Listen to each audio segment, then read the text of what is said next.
All right, welcome back to Operation Issue 27.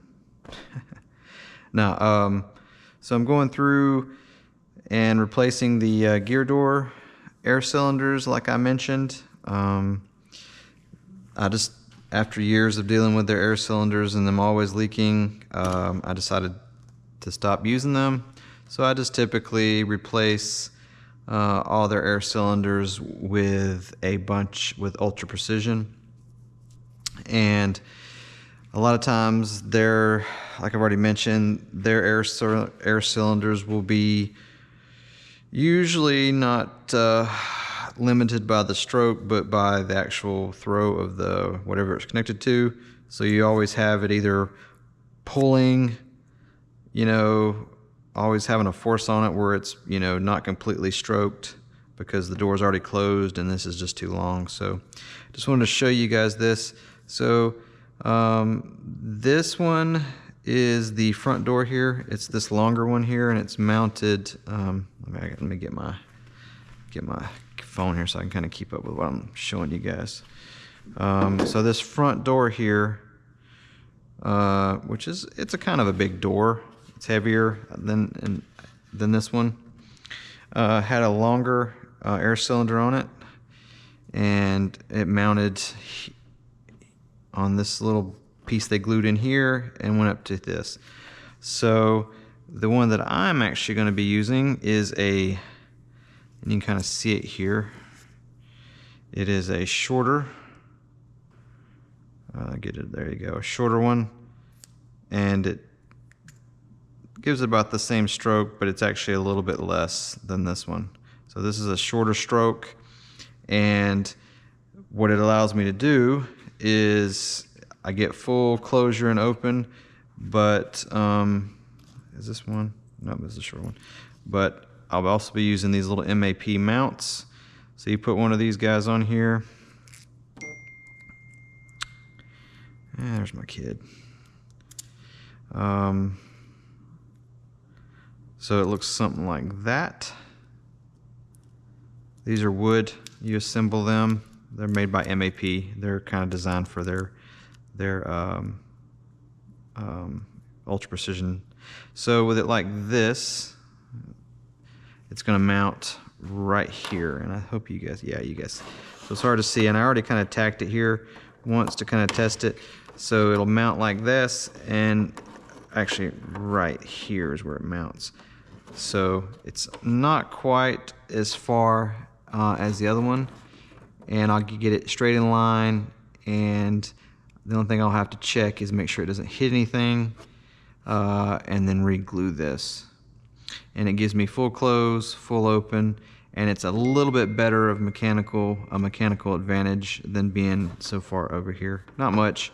And then the bigger door in the back actually had a shorter. So this is the front door, this is the aft, and it's shorter by quite a bit. And I ended up using a longer, the rod's a little bit longer on this one. So what did I use? I used 5 5/16, 1 1/2 for the front doors, and 1 5/16 for the back doors. So, and this one will bolt into the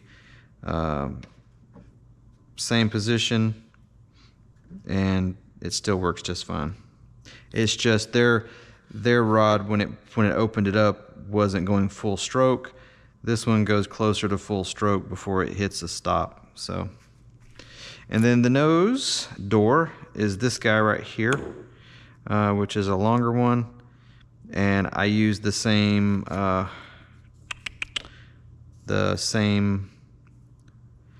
it's the 5/6. Actually, no, it's not. It's the smaller one. What did I do with it? Yep, that's it. I got them all mixed up now. It's this guy. So you can see it's quite a bit different. There you go.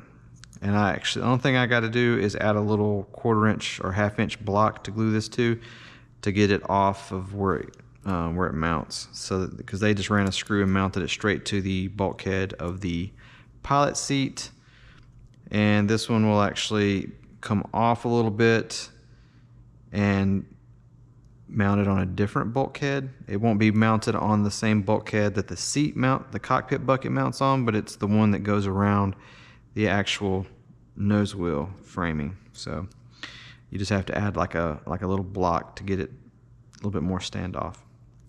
And it lines up straight, and it's way less of a length as this one.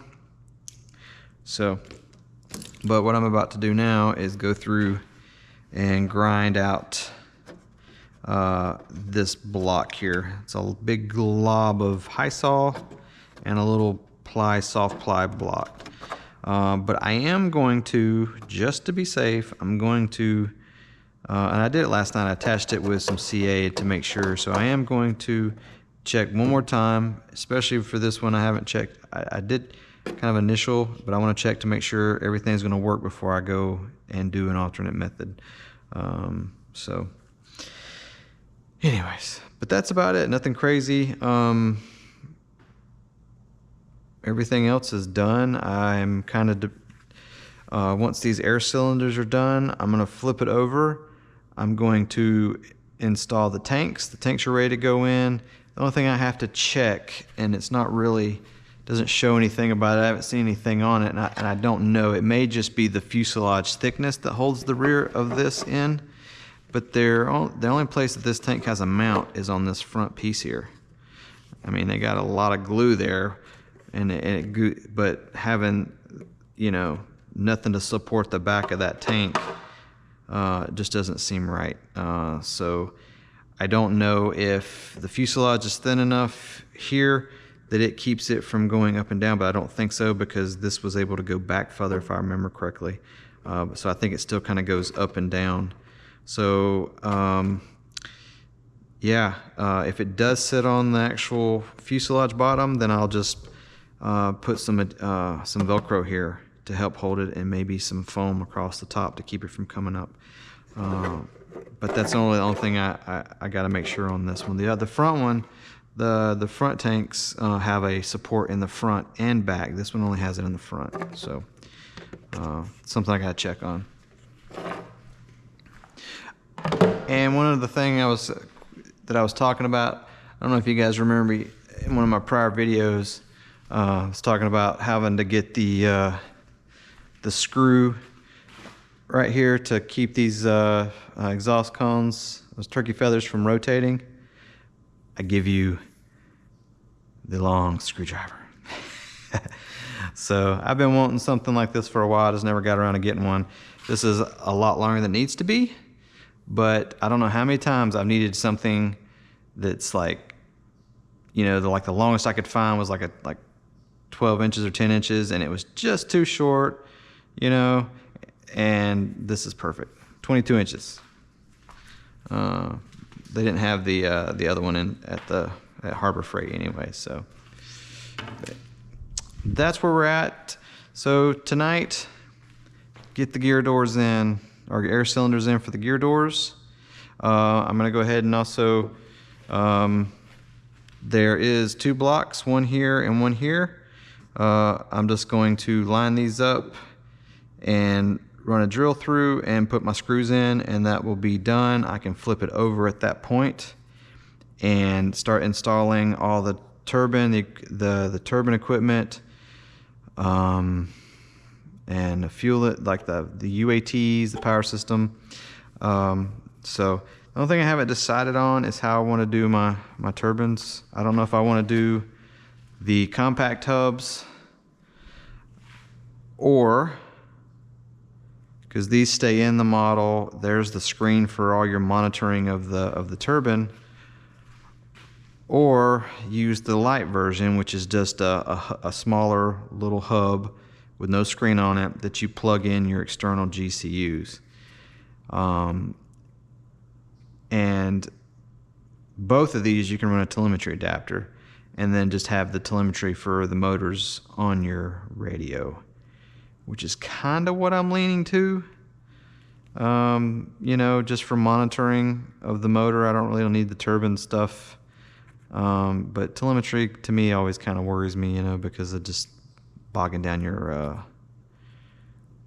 you know, I've never been a huge telemetry guy, just bogging down your signal. So I haven't decided. I don't know if I want to put these someplace where I can, like I mentioned before, where I can just have them hard mounted. Because I always recommend a twin if you're not going to do telemetry. These for the twins, because then you don't have to have two of the smart data terminals that you're having to either plug in and leave in the model, or plug them in and then when your motors are started, unplug. You know what I mean? Or move one smart data terminal back and forth when you're starting. But most people start their motors at the same time, so if you want to monitor your stuff, you need two. So these are a little bit heavier, but not much. I dare to say with the telemetry adapter and a light hub, they're probably about the same weight. Which, you know what? Let's just find out. Sorry, I'm rambling here. So the compact hub is 80 ounces. All right. So let me go find a light. So a light hub and a smart data terminal. This is all my stock items. So there's a light hub, and where's the smart data? Here's a smart data terminal with this. All right, so let's see. So 1.3 ounces with all that. 25 ounces versus 75 or 80 ounces. So less than half. And then this little guy's a little heavier. So, and that's not even a telemetry adapter. So let's do this. Let's find a telemetry adapter. Boop, boop, boop, boop, boop. Sorry, I know you guys probably don't care about this, but where is it? Oh, here's my telemetry adapters. Yeah, there's a little weight to them. This is more of a Zycoy thing, I guess. So here. Okay, so with the light hub telemetry adapter is about the same as the compact. It is the same, kind of showing here. So 80, 75, so about the same. So I guess it really don't matter. I might just do this then. I'll probably just do this because telemetry, if I'm going to do telemetry, I'll go this route. If I'm not going to do telemetry, I'll do this route. Too easy. All right. Anyways, there you go. And let's see, these guys, what are these pumps? These pumps are beefy, man. These a little over 2 ounces. 4 ounces for both. So that's my pumps.